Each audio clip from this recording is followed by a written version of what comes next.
questions at the end, but you try to stop minimize the fidgeting and talking, and keep the sound as good as possible. Are we good at my span? Do I have to? Yeah. Okay. And thanks, everybody. I'm going to spend the next hour and a bit where I'm going to talk a little bit about blogging, talk about some of the things I'm trying to do with it, give a chance for you to have some conversations about it, and then open it up to some questions in the latter part of the hour. Blogging has absolutely changed my life. Over the last, especially the last couple of years in this job that I have, I find it like the best way for me to think about on my spot. I got to stand on my spot or not on the screen. I find blogging to be such a powerful way for me to connect to other people. How many people have just started in blogging this year? Hands up if this is the first time you started blogging. Just this year? How many people had done something like blogging before this year? So not many. So it's new, right? And it's new for me too. You know, I've been doing it a couple of years. I did it a little bit, you know, maybe a little bit before, but really seriously for a couple of years. And so it's still new and still trying to figure it out. But I think it's such a really interesting, powerful way to connect. And I like to say that my blog is like going to the gym for my brain. I go to the gym to work out, get in shape. When I go and blog, what I use my blog for is to just push out ideas and to think about, you know, these are different ideas that I'm interested in, and I get people that give me comments and help shape my thinking, and so forth. It's a place that I go to play with ideas. And you know what I'm finding then is over time too, I have this collection, and I have hundreds of different posts that I have over time, and just being able to see that growth and how some of my ideas sometimes change. And now what I find also I do is when I go to events, so I'm at a workshop on Saturday, at the workshop, I think in blog posts. So when people talk to me, I think about what might be interesting blog posts to write, and I'm always taking notes. And so I have 30 or 40 blog posts started, and some I'm never going to write, and some I've already thought of a really neat video that I know that would fit there, or other links that I'd want to share with people. And so I used to sort of go to something and I take down notes. I don't take down notes the same way anymore. When I go somewhere, I think about how am I going to make sense of this? And so I went to a workshop on Saturday, and I came away with 3 half-done blog posts. If 2 years ago I'd gone to that workshop, I would have come away with a page of notes. And for me, be able to think more in terms of thinking and blogging, it really helps me make sense of it for me. Because what really is more important isn't that I have the information, that I figured out how I've made sense of it and made it important for me. So with that as a bit of a background, I'm going to walk you through just a few slides. Lots of people are beginning to play, and they call it social media. And you've probably heard at least of Twitter and Facebook, and you're just sort of at that age where you might be beginning to get some of your own accounts and that. And those are just tools. And they matter because they influence how we interact with each other, but they're just tools. And what's really important, what I find is that using of those tools. And so, for example, when I write a blog post, and I'll talk a little bit more about this later, I always post it to my Facebook page. Anyone know? Why would I post my blog post to my Facebook page? Hands up. Why would I do that? Yeah. So I'm friends. I have a bunch of friends on Facebook who probably don't follow my blog normally, but that's another potential audience. And these are people I'm connected to. And what's nice about Facebook and the news feed, it shows up there, and some people click on it and some don't. But what those do is they offer another place for interaction. And what I find is sometimes I get lots of comments on my blog. And then sometimes people go to Facebook, and after I post it, they make comments there. It's another place to have a conversation. Because as much as I'm interested in what I think, I'm really interested in that conversation that comes out of a blog post afterwards. So what am I trying to do? I'm trying to tell a story. When I write a blog post, I'm trying to tell a story and let you know me a little bit better. And I'm not trying to, it's not necessarily about me, but my voice has to come through. When I write a blog post, it's not like a news article. I have to write news articles sometimes for the school district. You might go to the front page of our website. I've written some of those. Those are news articles. Those aren't really my opinion. Those aren't my perspective on things. Those are more factual. When I write a blog post, there's probably a lot of fact, but mine will be different than yours if we write about the same thing. Because my personality, I really want, what I say, they often call it your voice. You want your voice to come out of it. What I also love about it is it's about finding new ways to connect. One way to connect is like we're doing today. And even we're using technology in some really interesting ways to bring different groups together. You know, the old way of connecting was you connected face to face, and that was kind of it. And then, you know, you add the telephone and that. What I find with a blog is people that have never met me, once they meet, when I meet them first time face to face, it's like we already have a relationship. It's really interesting. And it's way more powerful face to face. Like I have some people that just comment on my blogs and we go back and forth. That's interesting. What I find is powerful is when I know somebody and they comment and then I see them again face to face, or vice versa, is that I've just interacted with them online, and then it's so interesting to meet them face to face, to see who is that person who I've begun to build some rapport with in the virtual world, in the face-to-face world. And so it's about finding new ways to connect. And that people, you know, there's 7,000 students, like 14,000 parents in this district. There's no way that I can connect to everyone. But this is a way that people can get to know me a little bit. And in this job, I think it's important that people have a bit of a sense of who I am, what I think is important, what my values are. And every time in my blog, I'm trying to share little bits of that.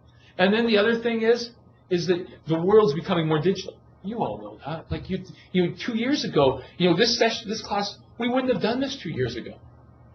So imagine those changes in just 2 or 3 years that you've had. What that 2 or 3 years from now, your grade 10, 11 students, you know, who thinks by the time they're in grade 10 they'll bring a computer to school with them every day? Some already do, right? Most, you know, like 3 years ago, you go, no, we wouldn't. We have computers, they sit in the computer lab. But this shift is so quick. What I'm trying to do in this is for teachers here, and you've got a principal that's out blogging, and you've got other people that are out there. We're trying to model, because like you and your blogs, I'm trying to figure this out. I'm really interested in some of this stuff and how you're using yours, how you're using your space and creating your voice, just like I'm trying to create mine. And hopefully, you know, we can be models for each other. And like I'm thinking, you know, 5 years from now, think of where your blogs are and where mine's at. If you have that over time, I bet some of your opinions have changed.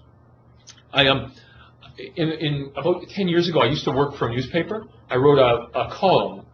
Sometimes in the middle of the newspaper, there's an editorial page, and they sometimes have these columns on topics. And I would write every week. I'd write a column on something. I went back and this is before there was the internet. But I would cut them out every week out of the newspaper, and then I photocopied them, and I put them I bound them together. So I have little books. That's like the old blog, and the way people would write letters into the editor if they liked it or didn't like it. I went back reading them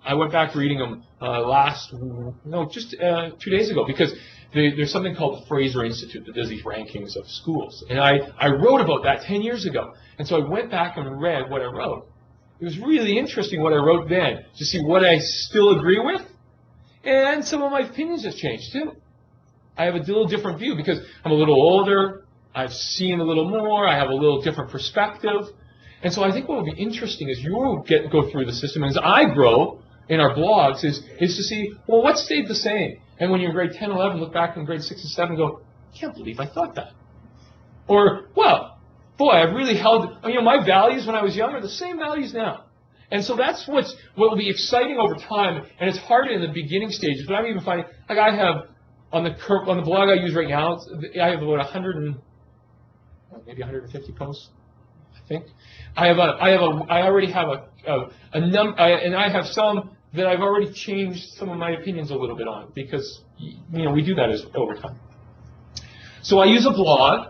So my blog is, I use blog, Twitter, and I'll talk a little bit about that and some other tools. My blog is my home base. So you want to find, if I do a PowerPoint presentation, I always put it in my blog. I make you go to my blog to find it. I make a video, it's in my blog. My blog is my home base. everything about me goes there.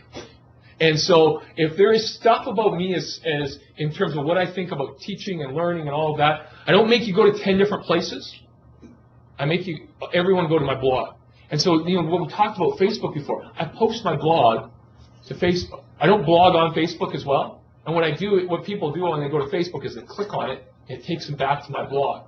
And so I'm trying to create a home base. And I'm trying to create something called my own personal brand. And so I'm going to stop there for a couple minutes because I'd love you just to talk to 2 or 3 people. I create a personal brand. Can you have a conversation with 1 or 2 people beside you what you think it might mean to have a personal brand? Okay? I'll give you a couple minutes on that.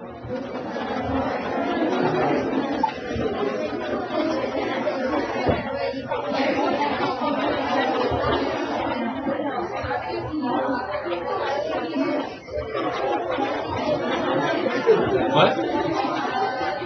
Was I moving up? Quite frankly, I don't know how Oprah does it. I keep creeping up. I keep wanting to think this.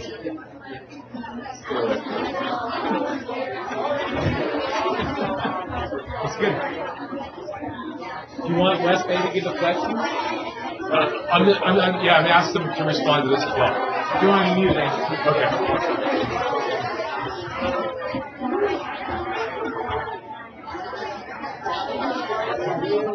Just 1 more minute on this, what a personal brand is.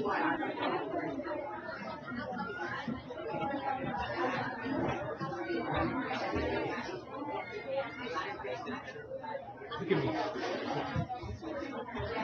You are fantastic.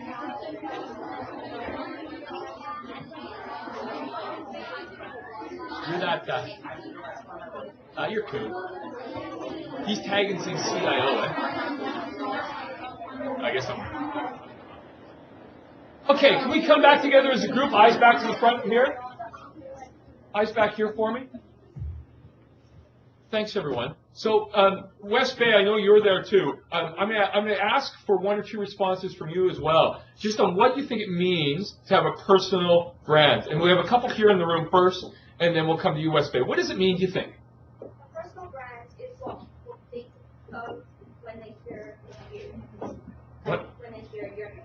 An example I use just to explain brand is when you think of Microsoft, what do you think of computers?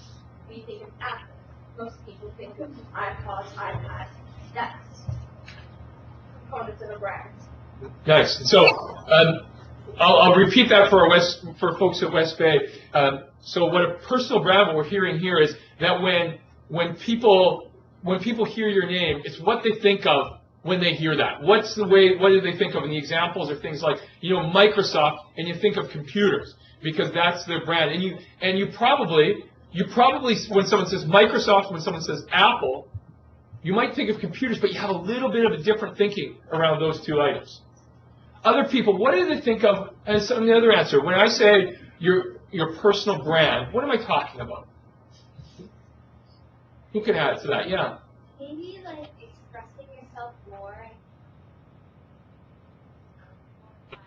not just interacting with them face to face, but interacting with them using technology and getting them to understand you more. Nice, yeah. So a personal brand is about people getting to understand you more. West Bay, can you hear me? Yes.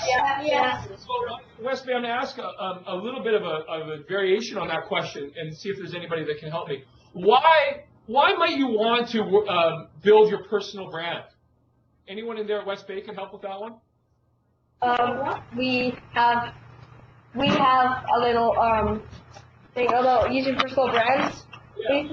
When you think of Apple and DC, big companies with other people working for them, and you have less of a voice in a big brand. When you're a personal brand, you can do what you want. You have your own ideas, and you can express yourself in more ways. When I started blogging, they go, well, so why start? And I've shared some of that. One of the whys of why I started was I saw what people wrote about teachers and schools in the newspaper, and I didn't like it. And so I had the most easiest thing I could have done when I was reading that. What everyone always does is they go, boy, sure, people don't say nice things about teachers and schools in the newspaper.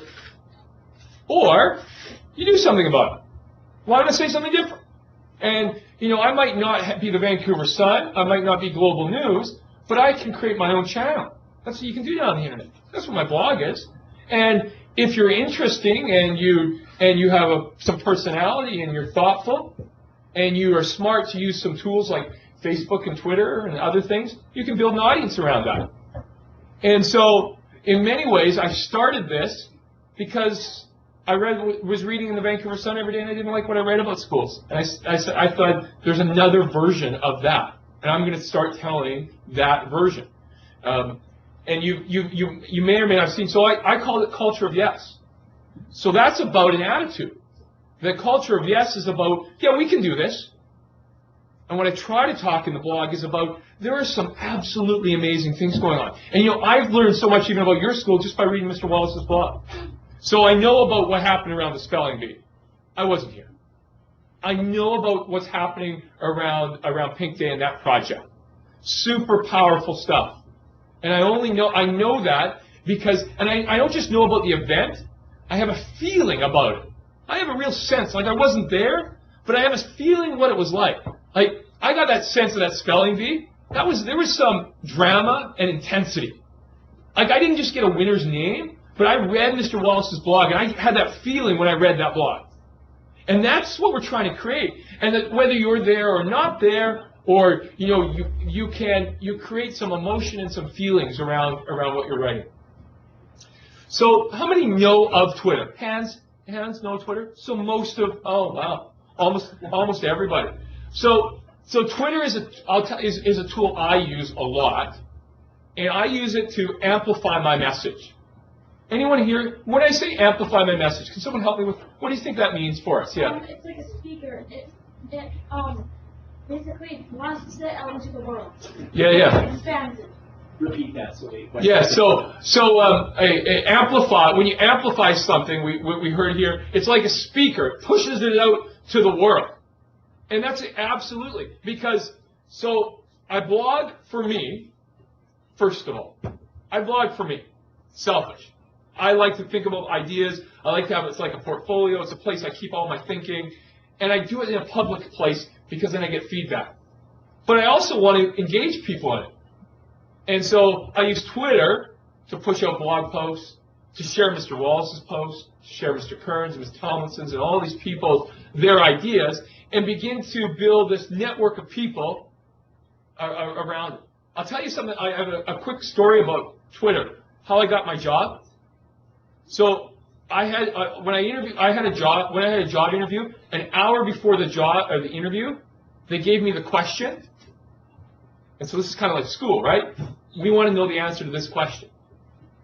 So I did what probably you get called cheating. I put the question on Twitter, and I asked people on Twitter what they thought, and I got all those answers. And then I went into my interview, and I said, here's what I did. I went on Twitter, and I put the question in there. The question was about what should schools look like in West Vancouver in 2020, I think was the question. And so I put that question on Twitter and got these really interesting results because over time, I've used it to amplify my message. So I got this network of people, I got this fellow in Boston and someone in China and people in Toronto and lots of people around BC, and they gave me these really good answers. And what I said to the people in the interview was, you shouldn't care what I think. You should care that I can find the really best thinking, and then I add my take to it, and I make it make sense for this. You know, I think this gets at, like, facts are becoming less important. Facts for you in school are less important than they were for me, because everybody can get them. You want to know when something was, you just look it up on your phone or on your computer, right? Like you Google it. So, you know, before Google, you had to rely on the teacher to tell you those things or find it in a book. But what's really important is that you take those facts and then you make sense of them. And that's some of the things also, you know, in that blog, you try to make sense of it. And then I use some things called, these are just supporting tools. On the web, there's so many things you can use. And so I just try to use only a few. I use something called SlideShare. I do PowerPoints, and I like to put my PowerPoints into my blogs, and that works well. I use Facebook only to share it out, and then I use YouTube around embedding videos. But I find people in a blog post, they love a fairly short, like 300, 400 words, even shorter than that, even 100 words, and they love it if there's photos and video. Right? That makes it real. That if you just have words, well, it's just, what's special? That's nothing different than any other writing. What's neat about blogging or digital writing is that you've got the written word, you got the videos, you got the photos, you got hyperlinks, so you can click off to other places. So it's those add-ons that make blogging special and different than the other stuff.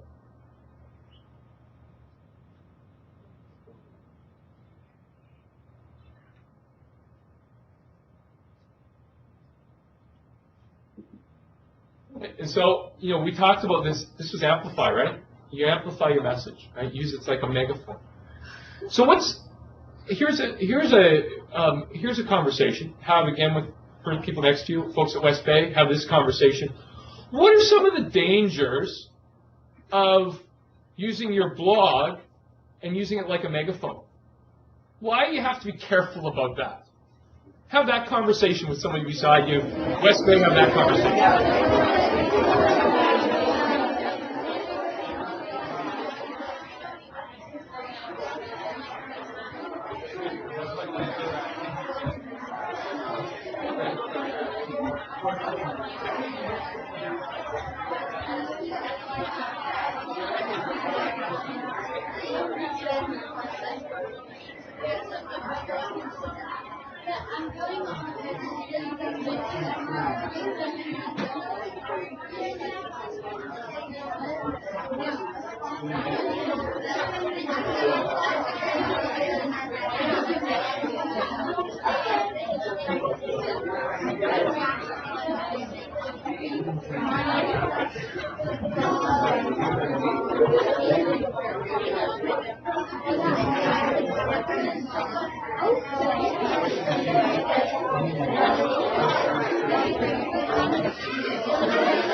One more minute, and we'll come back together.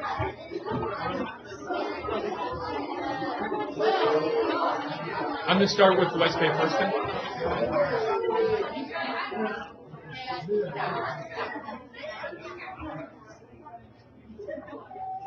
Okay, let's come back together here as a group, and I'm going to go to my. Can you? They should be there. West Bay. I want to come to you first on this one. What are some of the challenges, or what do you have to be careful about when you amplify your message?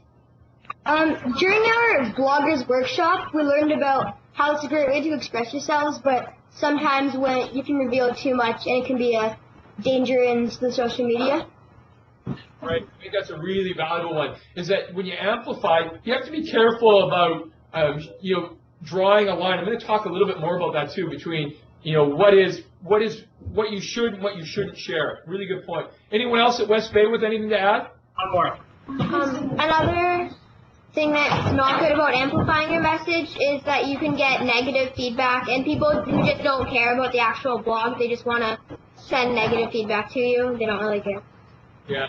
Another great point is that sometimes when you amplify your message, you open yourself up to criticism. And I'll tell you, I'll come to you guys in a second here at Glen Eagles. When I hit publish, I get this feeling in my stomach still. I don't know if when you blog, it's different than when I hand in assignments.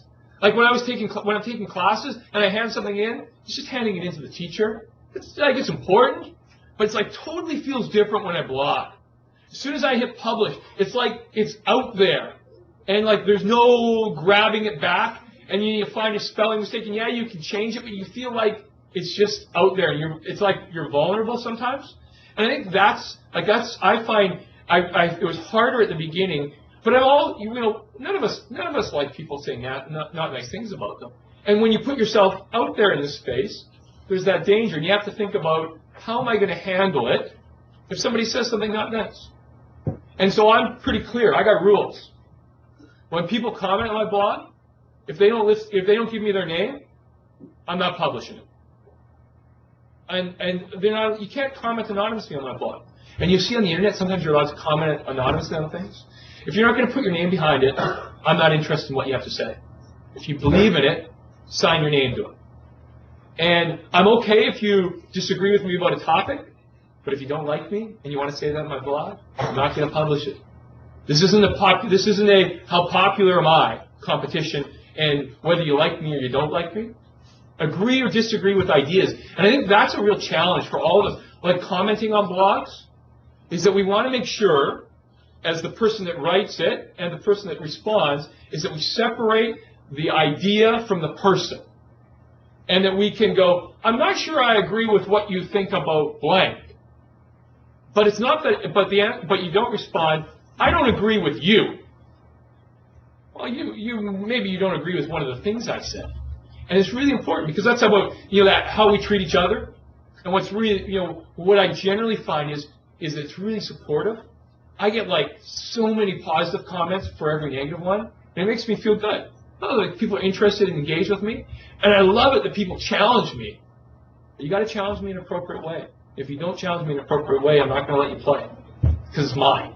And so at the end, I'll just say no, and they'll go like, people. I've had one person, well, you don't publish my comments. Exactly. Not interested in engaging with you. You're not respectful. You call me bad names. You don't actually want to talk about the topic. I'm not gonna. So now when they're blocked, they write. They now learn. They just don't comment anymore. They go away. And I think you need to be clear and you want to encourage discussion. I'm okay with disagreement, but I'm not okay with beyond that. Let me come back to that question now to the folks here at Glen Eagles. What are some of the challenges? Let's go with the two of you at the back. What are challenges around that? Well, people can use what you said in your blog, they can use it against you. Can you give me an example? What would that be like? What could you think of an example like that? You could, thanks for coming on spot. You could maybe have an opinion on politics is a good example. Yeah. And people could use that against you. Like, I know the general elections are coming up in America, and Newt Gingrich has been the center of attention because he has had 3 wives. Yes. And people have been using his 3rd wife as a bit of a target right now. And another thing that is dangerous is people can manipulate what you said on your blog and again use that against you. Yeah. And that is what I saw one thing in a magazine yesterday that was kind of slanderous and towards his 3rd wife. No, absolutely. When you're more public and the more you write, the more you expose yourself, the more chance there is of that. Yeah. They can also use it against you if you post a picture on the blog or stuff or something, and you're like friends with you. Like you could then the next week you go for a job interview, and they type up your name, and then they could use that against you. Yeah. Wes Bay, I'll just summarize what we heard. A couple really good answers here at Glen Eagles is that when you publish stuff to your blog, a couple things can happen. One, if you go for a job interview, they might find it and search it, and if they disagree with you about politics, they might hold that against you. Or if you posted a silly photo that up there that future employers might think less of you or different of you, or that when you write something, what people can do is they can sometimes just take little bits of your writing and then really change what you meant. And that's a great one because I had that happen to me just really recently. Is that I wrote this blog post, and then they took it was a long one. It was like 700 words, and they probably used about 100 of my words, and added like 500 of their words around it, and it was like totally different opinion. And they didn't publish my original post, and what they wrote in a paper, all they did was publish the paper. And so somebody reading the news, picking up that newspaper, reads it and goes, huh, oh, I didn't know he thought that. Well, I didn't think that. I didn't write that. You know, those are my words, but those are my words reused in a combination that is totally different than what I intended. And so, you know, as we expose ourselves publicly, I think that's really true. And that, you know, that it's, you at a young age have to be always conscious. This is more to that digital citizenship piece. Whatever you put on the internet, at any point in your life, you might be held responsible for it. And, you know, we get that in the blog, but even just more generally, and that's probably what you're learning through some of this. Whatever you write on the internet, at some point later in your life, somebody might ask you a question about that. And that wasn't the same when you handed in assignments for teachers. And this is really what we've talked about. It's this balance here of personal, what is my own personal life, what's professional. So I write about this. I write about professional, almost always. I let you know a little bit about my personal life, because that's the personality. Most people that read my blog, they know a little bit about my family, and they know a little bit about things that I'm interested in, because you have to have some of that. That's about who you are, but not too much. And that's a balance, right? It's this ongoing, I feel, balance act between, what's personal and what's professional for me. And I'm always thinking about that. And then I have this one, me as an individual, and corporate means like me as somebody with, like representing my school district. And so for you, it's like you as who I am as a person, and you as who you are as a student at Glen Eagles. And so when you blog, you have to think of both, what does it mean for me as who I am as a student, and then also I'm a student as part of a Glen Eagles Elementary School or West Bay Elementary School. And you have to think of that context. So there's actually a little bit of a balancing act there. That if you say something not nice about your school in your blog post, you have to be careful about that, because it's that balance between individual and your school, and between personal and professional. So I talk about is being personable without being too personal. So I have a tone. My blog post, if I was writing an essay for school, a little more formal. It's a little more. If you read my post, a little bit more of a conversation. The language is a little more casual than what you probably see. But I'm trying to be personable, but not too personal. And there's this relationship, right? There's between who I am and who my bosses are. I'm really conscious of I don't want to write something that goes against what my bosses say. Or if I do, I want to write it in a really respectful way. And I'm conscious of that relationship there. And then I decide, I pick what I'll talk about and what I won't talk about. I kind of talked to you already about comments. There's some things I won't, there's some comments I won't let stand. And I'm really clear, and some people I read their blogs, they're more personal than I am. And that's a bit of style. There is a style about, some people blog on the internet, they tell you everything about their life. I couldn't imagine that. I like to be open and public, but I like to have a private life. There's some things I don't want you to know. And that's okay. And there's some things you probably don't want other people to know about you. You don't have to tell everything. That just because we have this new way of doing it, it doesn't mean you have to share everything. And you kind of figure it out for yourself. And it kind of shifts over time. When I first got Facebook, I posted lots of photos there. I wouldn't do that anymore. I kind of have moved off. My wife's on Facebook. She posts more photos than I do. It makes me uncomfortable, some of the photos that she posts. When our son was born, she posted the photos to Facebook. I wouldn't do that.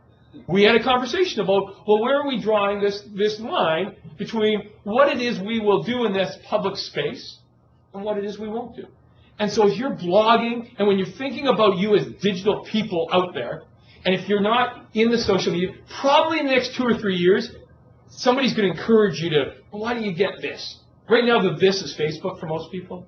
There'll be a new this. It will be something else. and you really want to think about, and you kind of, what I love about what you're doing around your blogs right now is you're getting to try that out in a fairly safe way, because your blogs here, what we do is that, they're open to the world. We kind of give you a small version of the world. And as you get older, you might want to write a blog that opens up more. And when you're in grade 11 and 12, you might want to blog about U.S. politics. And you might want people to know what you think. But maybe when you're in grade 6 and 7, this idea of blogging about it in this closed way, we're learning. That was my first experience with blogging is a few years ago, and I did it in a closed way, and I only sent the link to a few of my friends. And I got more comfortable. Now, I kind of have a job that's pretty public, so I'm more comfortable. I'm probably more comfortable than most people are with stuff just out there about it. But I kind of, the rule I use about what I put on my blog is would I be okay if this was on the front page of the newspaper? If I say, you know what, I wouldn't want the whole world to know this, then then it wouldn't go on my blog. Because I know when I publish to the internet, there's always the possibility that although it's closed, it could become public. And that you have to, I always do use that lens about, so if I have an opinion, or if I'm putting a photo up, would I be okay if the whole world saw it or the whole world knew that? And that's something I think, as you write, is something worth thinking about. Another one that I get asked a lot about is, so how do you find the time? How do you find time to do this? And I think what I find with anything in life, if it's important, you make time. When people say to me, I don't have the time to blog, what I hear them say is, I don't think it's important enough for me to find time to blog. And maybe it's not yet for them. Maybe that's not who they are. I really think it's a great way, a great vehicle, a great way to find your voice, a great way to interact with the community, a great way to build a personal brand, a whole bunch of reasons. I love the idea that you might go to my blog and you know a little bit about me, so when we meet, you'll have a sense of who I am and what I believe. But so when as you look for time, we got lots of time. I got a pretty busy job, I had a pretty busy life outside of my job, but I make time because it's important to me. This is one of those core things. And just like I make sure I go for a run a couple times a week because I want to work my body out, I make sure I blog at least once a week because I want to work my mind out. And this is where I go to the gym. And so it's find the time. You all have time. Is that you carve out a piece of your time just to write. And what I find is my writing is so much better than it was 2 years ago. I'm such an improved writer. When I was in school, I had a learning disability, and so I struggled with reading. I was a little bit behind where most kids were. I find now through digital that, especially in the last 3 or 4 years, so I've been teaching that 16 years. In the last 3 or 4 years, my reading is really improved. I'm reading more than I've ever read in my life. I didn't like books. I found them really hard to read. I love reading blogs. They're short. I love the videos. I love pictures attached to it. That all is really interesting to me. I can't sit and read for long periods of time. I get distracted. I don't know. Does anyone get distracted? Does that sound familiar? Yeah. I can't read more than a chapter of a book at a time. Even a chapter, I read a couple pages and I'm looking around. I find it really hard. And I'm trying to get better. So what I love about blogs is I can read short pieces. I can read lots of them and get lots of different ideas, and then they give me more ideas. When I read other people's, that helps me change my thinking, and I write little notes to myself about other blogs I might write. And so I'm reading more, and the more I write, the better my writing gets. But in the sense of true confessions, I don't publish actually without somebody reading it first. So I have somebody reads all my blogs. Say I'm not the best writer. In terms of, I mix up the word there and there a lot, for example. Anyone do that? You're with me. I still do that. Especially when I write fast, I mix up words like that. And that's pretty embarrassing when that goes out there. So I proof my stuff, and I get someone else sometimes to even look at my stuff before I publish it. But then the other piece I love about the blog, it's that heartbeat when you publish it. If you do make a mistake, you can go back and fix it. And I'm lucky. I have a few people who read it, and they know that I love writing, but sometimes I make a few of these little mistakes. they send me a little email and they'll let me know, and they'll point some little mistake I made. I can go back and correct it probably before, 90% of the people have read it. And that's kind of neat about blogs too. So what the challenge is for you, you here at Glen Eagles, you at West Bay, and others who are engaging in this is that you want to be storytellers. We all have stories to tell. Your life is full of stories. What you do in school, what you do out of school, what you think. Like, what you might want to blog about. You might blog about a theme. You might blog about, there are so many different ways to take this. You might blog about your love of the Canucks, or your love of music, or there's so many things, and it's just a place that you can tell a story. And over time, you build this collection of ideas and their stories. I say that it's easy to just say, well, yeah, this is what I think, and this is, blogging's great, and don't we love blogging? If you think it, do it. Don't just talk about it, be about it. That's like, we want to change the world. Well, don't just talk about it. This is one way to be about it. Start a blog about what you want to do, what you think should happen, how you can change things. And you know what? The more you write, the more interesting it is, the more you amplify and engage people, you end up creating this community. And it's, one of you blogs about it, and then 10 more of you blog about it next week. Holy smokes. All of a sudden, you got a movement happening. And all of a sudden, it doesn't matter what's in the North Shore News. Your blog is just as powerful because you're able to have influence. So that's sort of my background. And I'll open up maybe to questions or other things that you want to cover. I'll flip at the end. So I'll share this so that after I walk away today, this I mean. You have a question about your blog? You want help? You can always find me on email. You can always find me on a text message on my school district. And there's my blog, cultureofyes.ca. You can always make a comment. And are you guys use Link? Link it sometimes. In school, if you're on Link, you can just look up my name on Link. And if you see the little green jelly bean there, you're welcome to send me an email, send me a Link message if you have a question. If you want help with something, you want me to look at something, totally. I've been doing that a little bit with some other students this year. It's awesome. I love doing it. I'm really mean that happy to help with that. So let me stop with my bit there and turn it to you. What are some questions? And West Bay, if you want to begin to think if there's some questions that you have or other topics you want me to talk about. Anyone? Hands with questions that we might have?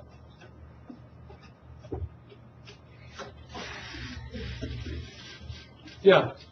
If you start a blog, how are you supposed to get people to read it? Yeah. Hey, great. If you start a blog, how are you supposed to get people to read it if nobody knows about it? So, the first way I did when I started it was I sent the link as an email to other people. I just started blogging. I'd love it if you checked it out. And I sent the link, and then they opened the email and they clicked on the link. In a class setting, you probably have a little community of people already. And whether it's something a teacher organizes, you organize amongst yourselves. If you make an agreement with a couple of your friends, can we agree that we're all going to comment on each other's blogs, the next 3 posts we write? And then you begin, because if you can get a couple people to start commenting, I find that more people feel comfortable commenting. Often people who don't have a lot of comments on their blogs, it's really hard to be the first person sometimes. And sometimes you got to do something to help the comments start. So if you start your own blog now outside of this world, outside of the school, outside of your current, what you're doing in your blogs, I would say you send it by email to people. Amplify it. Send it out. One person I did during the Olympics, I worked with a group of students on blogging. One of them had over 100 comments on a blog post she wrote. How did everybody find out about it? Her dad sent it to everybody at work. It's your network. And you might be interested. The Olympics are going on, and my daughter's reporting on it. And he worked at TELUS and sent to everybody at the TELUS about it. And all of a sudden, all these people that worked at TELUS were commenting on her blog. So you have to think, who do I know that can help get the word out? And some of that's through technology, and some of that's through the old ways, like just people you know. And then what I find is if you write well and you say interesting things, people come back. It's a good question. And at the end of the day, if not a lot of people read it, it's still totally worthwhile. If it's about you, right? Like, it's the person with the most people reading doesn't win. Right? There's no prize for that. The prize piece for me is around thinking and the engaging and the community building.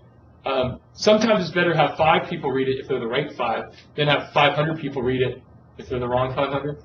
Like, I'd rather have 5 people that mattered and were thoughtful and interested than just 500 folks who didn't engage with it. So, yeah, another question. How do you get your ideas to blog? How do I get my ideas to blog? So, as I say, I think in blog posts.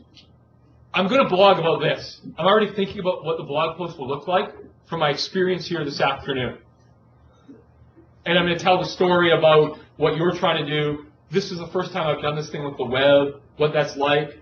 I'm going to tell a story about how this is the first experience I've had where we've connected kids in 2 schools in one district with kids in another school in another district, and how all the different pieces of technology work together. So as we've been doing this afternoon, I'm building a blog post in my mind about what this will be. And so it seems weird when I say I think in blog posts, but I go wherever when I experience things, when I go to workshops, I take notes in points that would be for a blog. And so as I say, when I left Saturday's workshop, I left with 3 big ideas, each with little ideas underneath them. And even if I don't blog about them, they help me organize my thoughts. And, I didn't just make a list of notes. And this is new for me. And I'm finding it, I'm doing it more and more, is that I think that way. I think about what this means to me and what would people be interested if I shared this with other people. What might be interesting about this story? Why would I tell this story to the world? West Bay is done. I ask you a question. All right, West Bay, go. How often do you post and why? How often do I post and why? I aim to post once a week. There's a couple thoughts on that. You don't want to post too often, or the good stuff and the bad stuff gets all mixed together, right? I'm not posting about everything in my life. I'm trying to be careful about what I post because I really want people to engage with it. What professionals often say is for these kind of blogs, unless they're like news blogs, you met Miss 604 Kim, right? She kind of blogs more regularly, but that's because it's a different kind of blog. There's a news portion to hers. She's kind of telling events and that. She blogs more often. Twice a month is often a guide for people, I think. Between once a week and twice a month is where, if you don't do it often enough, you get forgotten. If you do it too much, it's like it fills up people's inbox. What a lot of people do is I have a lot of people that subscribe and they get an email with my blog post in it every time I blog. I don't want them getting emails every day with new blog posts. They'll just glaze over that. And I've become a little even more intricate around that. Is that I look at how many hits a blog post gets, and this is getting complex now. And as what usually happens is on the first day you get the most, and then they trail off in terms of people reading it. That's what I find. But sometimes I write a post and it goes down and it goes up again. If there are more people reading it and the numbers are going up, I don't want to post a new blog because I don't want to cut this conversation off. Because what I find is once I post, most people engage with the newest conversation on my blog. And so once I post a new blog, it stops the conversation. So if the conversation's still going on, I might wait 10 days or 11 days to post. And so I don't post on one day. Some people post every Saturday or every Sunday. Sometimes I post every 5 days. I write something in. I liked it. It was important to me, but it didn't build a conversation. So I'm ready to post again. But the next one I post might last for a while, so I let it sit there. And I'm in commenting.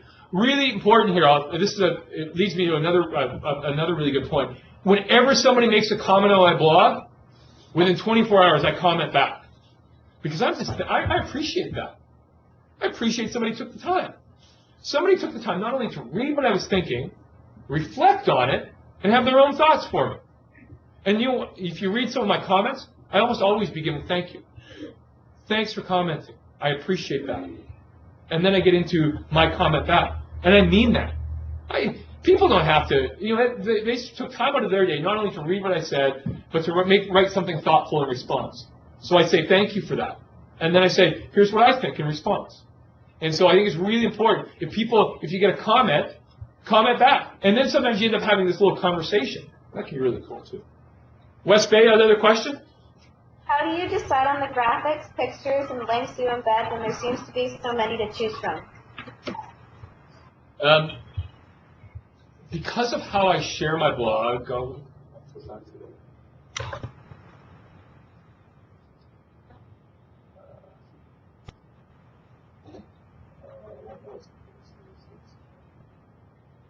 hey, nailed it. Okay, so because of the way I share my blog, I always make sure I have a photo at the top.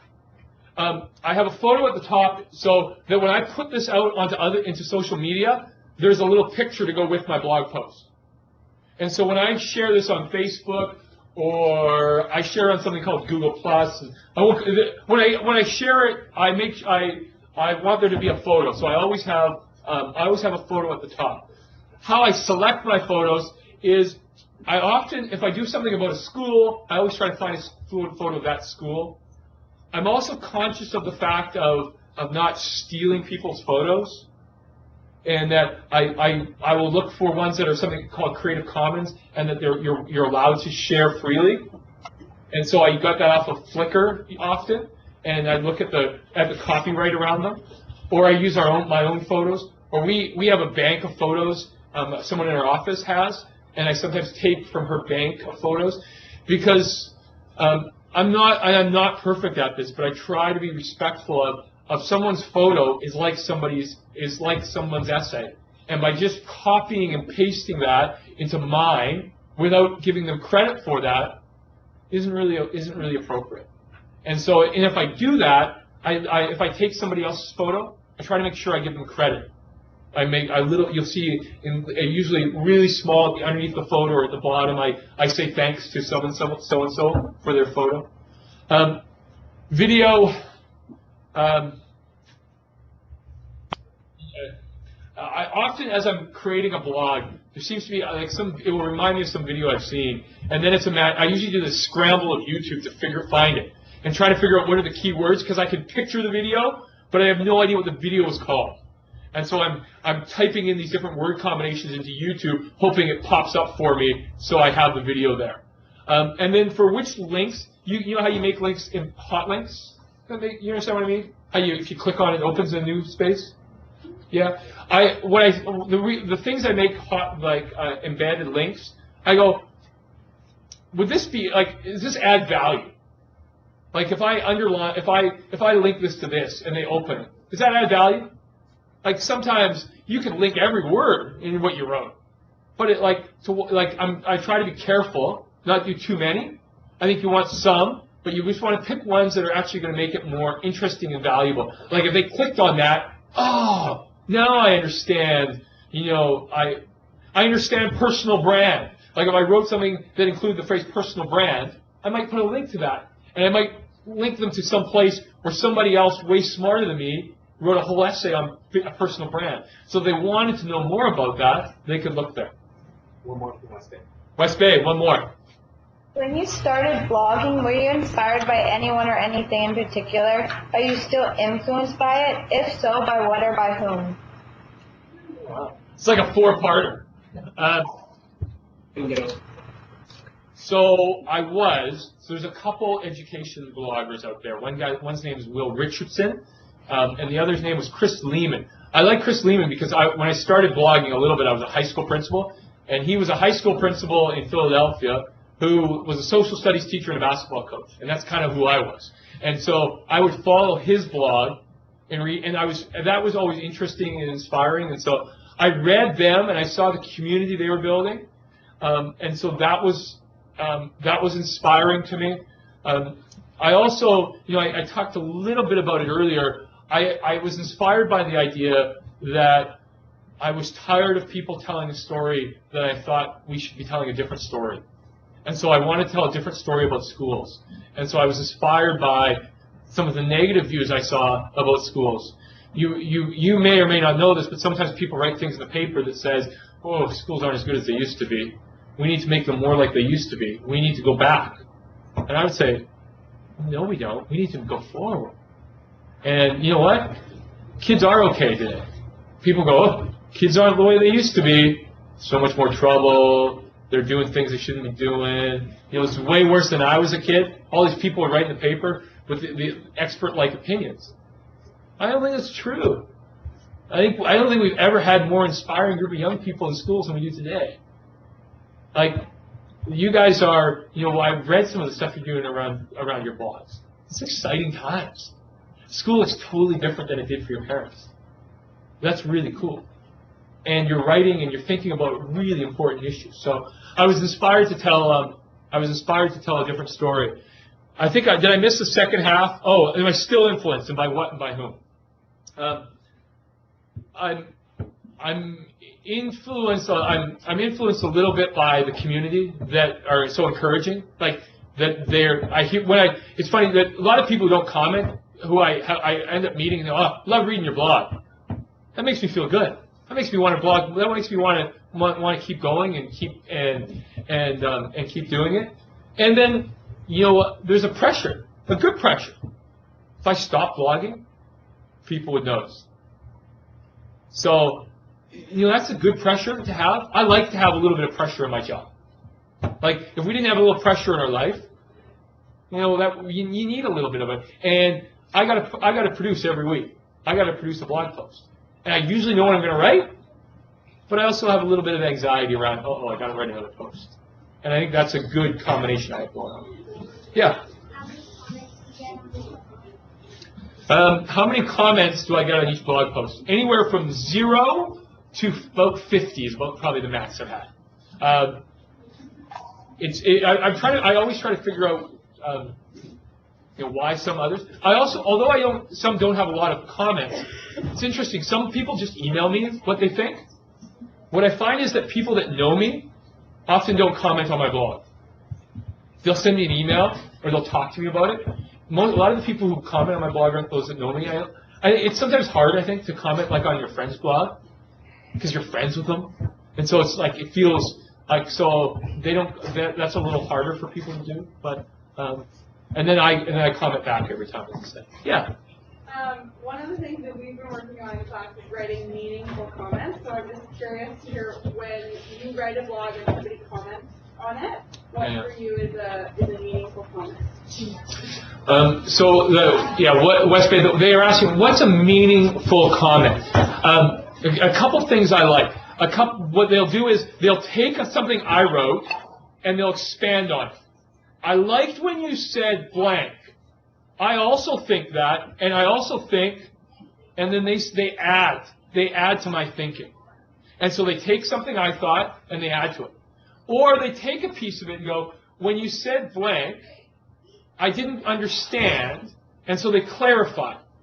And so help me understand blank. Or is that really what you think? And so they some expand, some clarify, some go, I was interested that you said this. From my experiences, the opposite is true. Or there is a different way to think about that. And so sometimes they take something I've written, and I like it that they offer a different scenario of why that might be true. So I sometimes write things hoping that they elicit some of that comments. Like I write that there's more social media being used in BC than anywhere else in the world. And I had no stats to back it up. And I said that.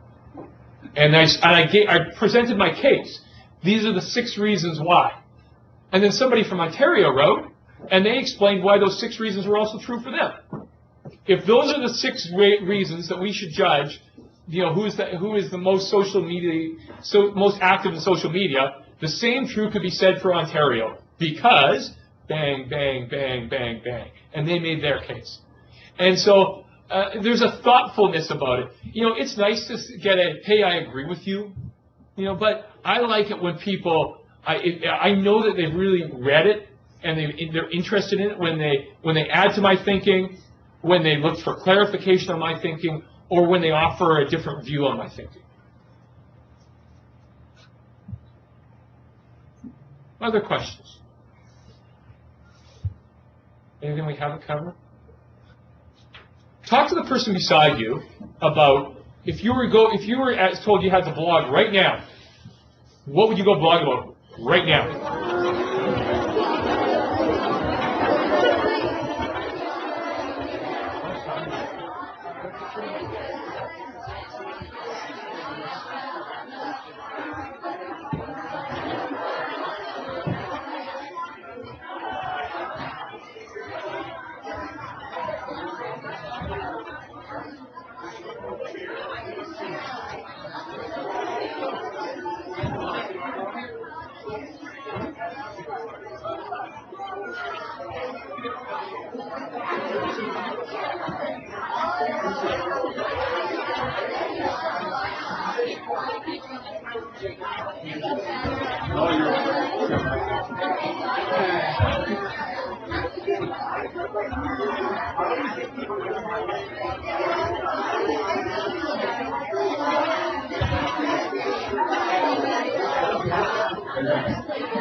Yeah.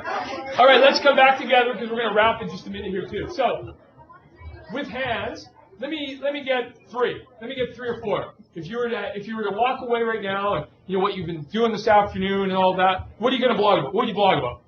Video games. You blog about video games. What about video games? Top-rated. Top-rated video games. What would you blog about? Skyrim. And what would you blog about it? Basically, I'd say some funny moments and top 10 enemies, I guess. Okay. What would you blog about? Swimming. What about swimming? So you make the case on why you love swimming so much.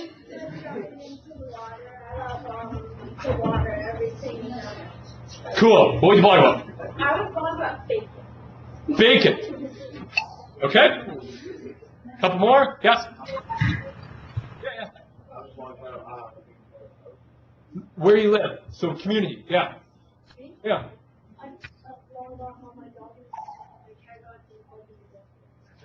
Awesome. West Bay, give me a couple. What would you blog about? I blog about tubing because our class just went on a field trip up to Cypress Mountain. Nice. So you tell the story. Sorry? Here's one of the other beautiful things about blogging is you get to find out what other people are doing, and then you go, why aren't we doing that? One more, West Bay. What's one more thing you blog about? I blog about what we've been doing right now. You blog about this experience. Yeah. Very cool. We're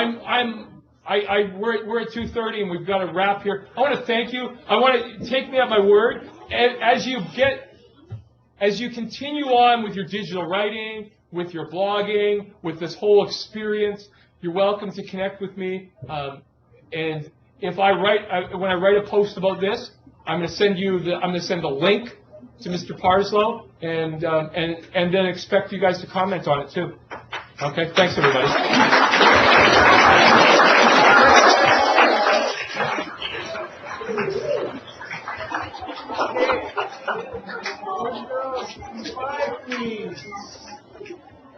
Okay, with Melanie, you kind of very low when a lot of you were tired, and I know this wasn't exactly what you were expecting this afternoon, but what I would like to do is thank both Mr. C and also thank Mr. Duncan for the opportunity. Oh, sorry. Did you cut them? I cut them off. You They cut can them hear off. you. Okay. Well, I would like to say thank you on behalf of Glen Eagles. We learned a lot about how you receive and deal with comments. It's a lot of good ideas on coming up with ideas. I think that's given a few of us some ideas, maybe extending beyond just what you're asked to write about, but what you can write about yourself. And also some ideas on how to use technology in terms of integrating hyperlinks and video and pictures. All very useful skills that I think will some some ideas we'll be able to take away with us from today. So here's a little gift All from right, us. Thank thank you you. very much for